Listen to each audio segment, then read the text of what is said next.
vu, toi? Hein? Oh, ben moi, je bois juste du café. Je veux dire, de nos jours, qui ne boit pas de café? Ah ouais, en passant, tu savais qu'il y a plus de 100 000 tonnes de caféine qui sont consommées partout dans le monde? Ouais, ouais, je te jure. Ouais, ouais, non, t'inquiète. Je connais, c'est une source fiable qui me l'a dit. Ouais, ouais. Ça veut dire que, tu vois, moi, je suis spécial parce que j'en fais partie. Eh oui, il a bel et bien plus de 100 000 tonnes de caféine consommées partout dans le monde. Par contre, la caféine ne se retrouve pas seulement dans le café, car on y retrouve aussi la caféine dans le thé, les sodas ou même les boissons énergisantes. Donc, il ne serait pas une surprise si je vous apprenais que la caféine est en fait la drogue la plus utilisée et répandue dans le monde. N'est-ce pas?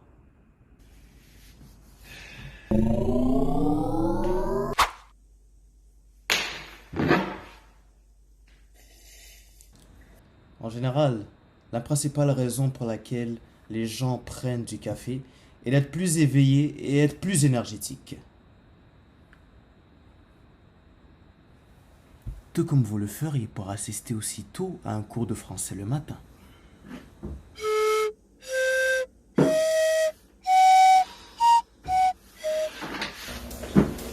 Ça est intéressant, mais comment fonctionne exactement la caféine dans le corps humain? En fait, la caféine agit comme un stimulant du système nerveux central. Il nous garde éveillés et énergétiques en bloquant une molécule induisant le sommeil appelée adénosine. L'adénosine provient du processus de synthèse énergétique dans le corps. Cela signifie qu'une fois que l'ATP a été décomposé pour libérer de l'énergie, l'adénosine est alors formée. Vous pouvez le considérer comme étant le restant de cette réaction chimique. Ensuite, les neurones du cerveau ont des récepteurs spécialement conçus pour cette molécule.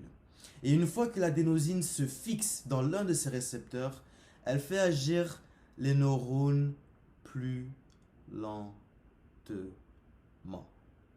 Ce processus ralentit la libération de molécules importantes pour l'activité cérébrale. Et pour le dire plus simplement, une fois que l'adénosine commence à avoir ses effets sur les neurones, nous somnolons. En d'autres termes, l'adénosine ralentit l'activité des neurones, ce qui nous rend plus somnolents. D'autre part, la caféine ralentit l'activité de l'adénosine, ce qui a pour effet de nous tenir éveillés. Maintenant, je suis sûr que beaucoup d'entre vous sont déjà familiers avec la molécule de plaisir appelée la dopamine, n'est-ce pas?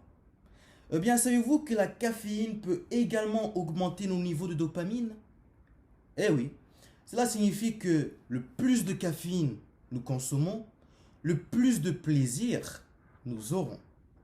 Mais la caféine ne s'arrête pas là, car elle peut également augmenter notre capacité à brûler des graisses. Ah, cet été, ils vont voir. Je vais avoir des abdos turfés, ils vont voir ça. Quoi? Pourquoi personne m'a dit que le café il faisait ça? Vas-y, donne. Enfin, un petit message de précaution pour tout étudiant. Avec tous ces différents effets, il serait facile d'abuser de la caféine, surtout en fin de session. Mais cela n'empêche qu'il faut consommer la caféine avec modération. Parce qu'après tout, il ne faut pas oublier que la caféine reste la drogue la plus utilisée au monde. Et puis, j'imagine que vous ne voulez pas finir comme lui.